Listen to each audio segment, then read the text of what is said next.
1 2 3 start. सभापति महोदय, गत 30 साल से स्थिति में कोई विशेष सुधार नहीं हुआ है।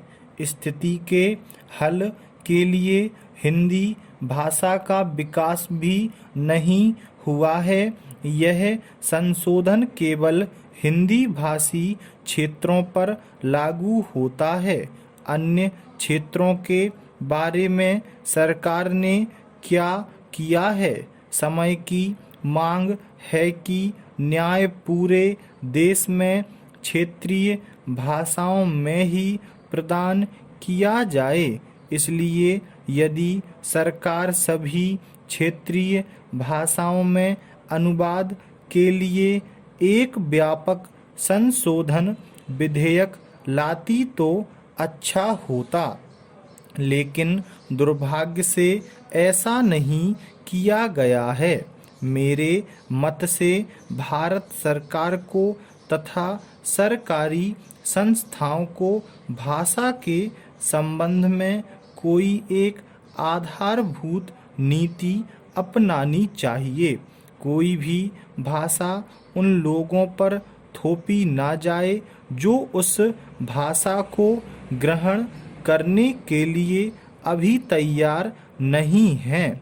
भाषा तथा भाषा के बीच किसी प्रकार का भेदभाव नहीं होना चाहिए।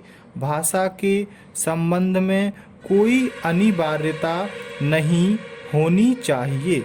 विभिन्न भाषाई लोगों के मध्य अनावश्यक बाधाएं न हों। पैरा त्रिभाषा सूत्र सर्वसम्मति से स्वीकार किया गया था। दुर्भाग्य से संसद द्वारा दिए गए वचन को कार्य रूप में लागू नहीं किया गया। इससे कठिनाइयां उत्पन्न हुई। आज भी हिंदी भाषी क्षेत्रों के हमारे मित्रों ने दक्षिण की भाषाओं को नहीं सीखा है। मुझे मालूम है कि आखिरकार हिंदी राष्ट्र की भाषा है, इसका कोई विकल्प नहीं है, लेकिन साथ ही अंग्रेजी को भी बने रहना है। हमें आने वाली लंबी अवधि तक अंग्रेजी को राजभाषा के रूप में स्वीकार करना है। हमारे जैसे बड़े राष्ट्र में 2 राजभाषाएं हो सकती हैं। इसके साथ हमें क्षेत्रीय भाषाओं का भी विकास करना चाहिए।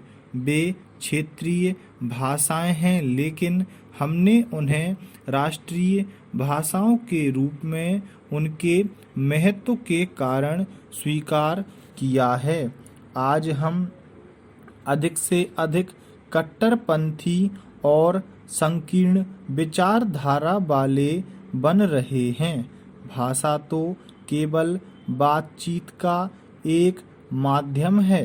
भाषा लोगों के लिए है, लोग भाषा के लिए नहीं बने। अतः भाषा के प्रश्न को प्रतिष्ठा का प्रश्न नहीं बनाया जाना चाहिए। पैरा मंत्री जी को यह घोषणा करनी चाहिए कि वह संविधान में 8वीं अनुसूची में सम्मिलित सभी भाषाओं में संविधान के अनुवाद का कार्य आरंभ करे। भारत के लोगों को अपनी भाषा में अपना संविधान बनाना चाहिए।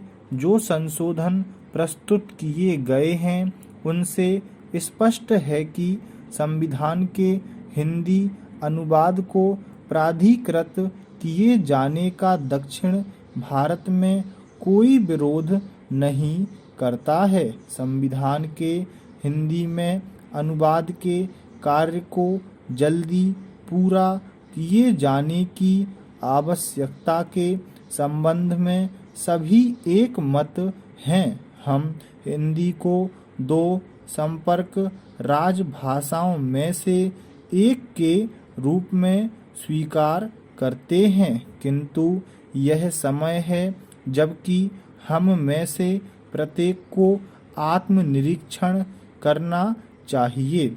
हिंदी की संस्थाएं उतनी पुस्तकों का प्रकाशन नहीं कर रही हैं जितना उन्हें करना चाहिए। स्टॉप।